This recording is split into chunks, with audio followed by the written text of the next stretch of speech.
Hi there, this is Yoga Hippie, also known as Christina. Welcome to my channel. As you can see, I have half a face. Sorry that it's still super mangled looking. Looks pretty gruesome, but it's looking better. It's been a week since my bandages got off, so those of you who don't know, I recently had a basal cell carcinoma removed. They took out a very large portion of my face. If you're curious about that, I will try to figure out how you link a video. I don't know how you do that, but it'll definitely be in the description, you know, the link to that video, the last video I made that details out what I went through. And it's pretty graphic, but interesting if you're into that kind of thing. So anyway, I'm gonna keep giving some updates about this. I'm currently at a lovely cat sit, and it's a beautiful place, and I'm enjoying my stay here. But anyway, this is what we look like a week after the bandages. It's been a week and a day since I got the bandages off. This is a skin graft, and all of this is supposed to calm down in like 6 months. Anyway, my face is still terribly swollen, obviously, and it's kind of been upsetting me today, but you know, I wanted to go ahead and make a video because some days I'm up about it and everything's great, and then other days I wake up and I'm really discouraged. I think the mornings are the hardest because I wake up and I look in the mirror and I'm like really wanting it to look a lot different. And it just kind of looks the same every day. Just a teeny bit less swollen. It just felt more swollen today. But I did visit with people yesterday, and anytime I use my mouth, it just makes it hurt worse because of all the activity. And I chewed a bunch of kale salad, and I think that upset my jaw too. Anyway, it is what it is. So I wanted to talk, keeping in this subject line about skin cancer, I wanted to just talk about how I got here. So as a child growing up, I mean, my mom just told me how the doctor told her to sit me in the sun when I was little because I had jaundice really bad. So, I mean, you could probably say my obsession with the sun began then. And my mom has videos of me in a little sunbonnet and a two-piece bikini when I'm like 2 or 3, and I'm sitting on a little blanket out in the sun, you know, and I just grew up in the 70s and 80s, and that's what you did. You put mineral oil all over your body, you know, like baby oil. That's just straight up mineral oil, and we put all kinds of stuff in it, and iodine, and I laid out with butter, with Crisco, with all kinds of oils. I tried olive oil. I tried all the things, all the different oils. And I was obsessed with the sun for every day. Anytime it was summertime, I was out in the sun looking for a spot to lay out, and I would lay out for 8 hours sometimes. And I have fair skin. Like, this is pretty close to my natural skin color. I'm still wearing a little bit of self tanner on my face, just a tiny bit, but not on this side obviously. But anyway, I tortured my skin, and I then discovered the tanning bed, and I went to the tanning bed religiously, like every day for a decade. Every other day, all through the summer, all through the winter. In the winter, I would let up and go less, but man, I tanned a lot.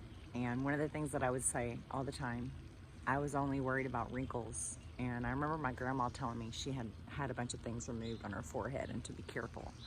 And I just thought, that doesn't happen to me. That just happens to old people. I just couldn't connect to it, right?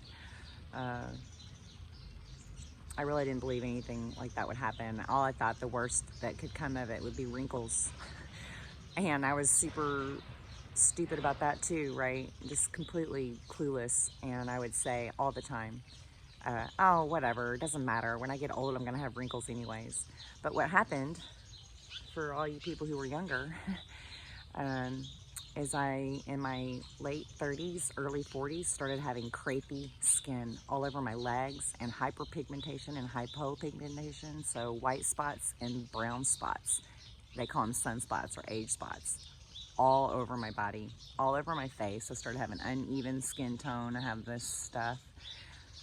And wrinkles, of course. And So I want to encourage you not to do that so that you don't have to have half your face cut off, right? It's a really big deal. And skin cancer can kill you, and it can definitely maim you. And I have no doubt that this is going to heal up just fine, even if I have to have a secondary skin graft to fix this part. But this is looking better and better, you know. It was further away from my eyeball, so that's exciting that my eyelid is starting to get closer to my eyeball. But anyway, I'm going to have these scars forever, and that's okay. I've accepted that part. I'm glad. I'll be glad when these bumpy things go away, and you know, that'll be nice. But anyway, I guess just a short video to show my progress this week, and also just to encourage people not to be callous about the sun, and just an update on that, because I've been holistic. I guess I need to talk about that too. You know, on Earth Clinic is a resource that I have utilized for decades to overcome illnesses of all sorts, any kind of little problem. And so I got on there trying to figure out how to heal the skin cancer that I had been diagnosed with like 15, 16 years, 17 years before. And these people were all like, had started out conventional and then returned, not returned, but gone the holistic route after doctors were cutting on them for so long, right? And I sort of had the opposite experience. I think my biggest problem was that I waited so long to take care of it. But to me, the lesson now is that I'm going to allow the doctor to cut it out right then and there the first time they see it. It will be a lot less traumatic, hopefully, potentially less traumatic than having to do all of this. So now I wear long sleeve shirts. I'm considering when I go to the beach to hang out, getting long pants, long flowy beach pants to wear, like if I'm gonna be at a pool or, you know, someplace like that. Also, I bought some sunscreen, mineral wear only by titanium dioxide and or zinc oxide. Those are the two that are barriers on your skin. And the only two, not that I have a lot of faith in the FDA, but those two are the only two that are proven to actually block the sun's rays. So the rest of them are terrible chemicals that I would never put on my body. So I don't want to encourage anybody to use those other sunscreens, especially aerosols, because that's really bad for the environment. And it also, people breathe that shit in. And then also those cans of sunscreen have a lot of propellants so that the product will spray out, and that is bad also. You don't want to put that on your body. So I'm really more of a fan of covering up, but when I need to, I'm, you know, going to wear some mineral-based sunscreen on my legs or arms, and the rest of the time I'm just going to probably just cover up for the most part. So that's my take on that. I got myself a hat. I'm going to get another hat, because I think that's something I have to buy in person, and I'm currently without a vehicle, so I just ordered one online, and it's dumb, it's too big, so I have a small head. I'm having trouble finding a hat. Anyway, I will get one. So that's all I wanted to say today. I wanted to say that I kind of had the opposite experience from the people on Earth Clinic. They're all anti-doctor about skin cancer, and I'm all suddenly like, no, I'm gonna do what they tell me to do, because I don't want to have my face cut off again. That was really traumatic. And there's possibility I think it's 1 in 3 people who have had a basal cell carcinoma have a reoccurrence somewhere else on their body, not always where it came first. So there's that. Anyway, this is a really slow process. I don't wish this on anyone. It's way slower than I expected it to be, and at times very just frustrating to deal with my face like this. So anyway, it's okay. I am learning to, more than ever, not care about what people think of me, and to just go on about my life, whether my face is mangled or not, right? I've always been one to wear makeup before I go anywhere. I've basically worn makeup twice in a month, so that's been different. And I can't put makeup on right now. I can only this side of my face. Anyway, I don't know. It's getting better. But I wanted to encourage you, if you're having any kind of skin cancer ordeals, to find a good doctor, get your checks yearly, cover up, or wear mineral-based, reef-safe sunscreen with titanium dioxide or zinc oxide.